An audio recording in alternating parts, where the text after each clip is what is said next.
Is this the real reason why the former actress Meghan Markle decided to depart the British royal family? Hi, good morning. Neil Sean here in the heart of London. Hope you're keeping well. Thank you as ever for your company.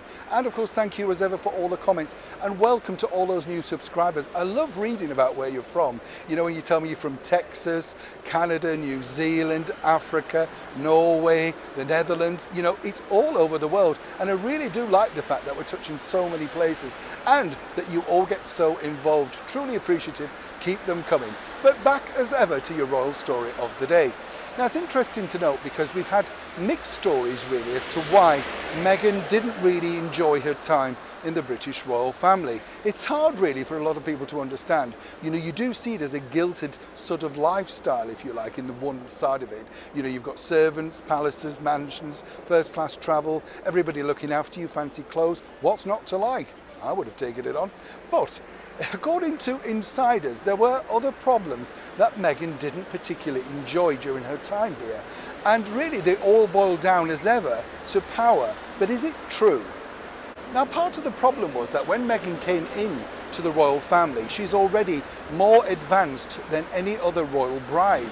And I'm being kind here. You know, she's lived a life, you know. Catherine, the Duchess of Cambridge, had also had a life, but a very more sheltered life from a very normal, shall we say, home counties upbringing, a job and then university and all those sort of things. She knew how real people lived. But Meghan, if you like, had had more of a varied life, sometimes in the throes of the world of show business.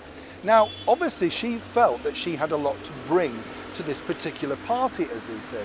And one of the things that she really wanted to do was modernise the British royal family. And you could understand how Prince Harry felt the same way in many respects. He had reached out many times wanting to change the way things were done. Say in particular how you could meet your brother or your father. You know, you have to write to them, give that to a courtier, and then they book you an appointment. It's not always like that, but on formal things it certainly is. So you could see how this for him was a breath of fresh air. But this did not go down too well. Now, the reason why it didn't really take off for Meghan is this. She had a lot of ideas, not just about, you know, how things should be run, particularly the campaigns that she was involved in, like Heads Up and things like that, you know, the things that we're doing as the Fab Four. But she also cast her eye on things like the social media sites and the website, basically talking about traffic and how things could be improved. Nothing wrong with that, but you can imagine when you've got such an esteemed royal history and the way things are done, it simply wasn't welcomed. According to good sources, the rejection really hit quite badly. Obviously, a girl of that nature is not being used to being turned down. Not just turned down, but firmly rebuffed. Now, we know that Prince Harry tried to defend his bride at that time, and then, of course, his wife. But he knew the way the system worked. He should have explained to Meghan far easier exactly who runs what and why they run what.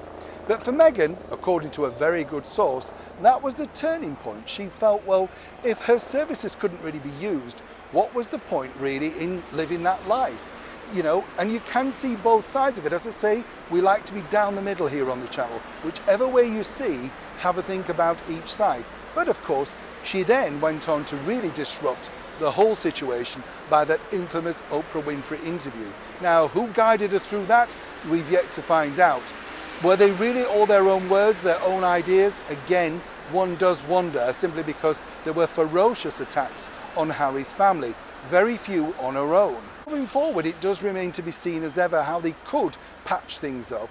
And more importantly, will they ever be welcomed back, for instance, for next year's platinum celebrations? Right now, truly, I believe that's looking very unlikely, and given their plummeting popularity, I'm not sure they'd even want to come back. Neil Sean in the heart of London.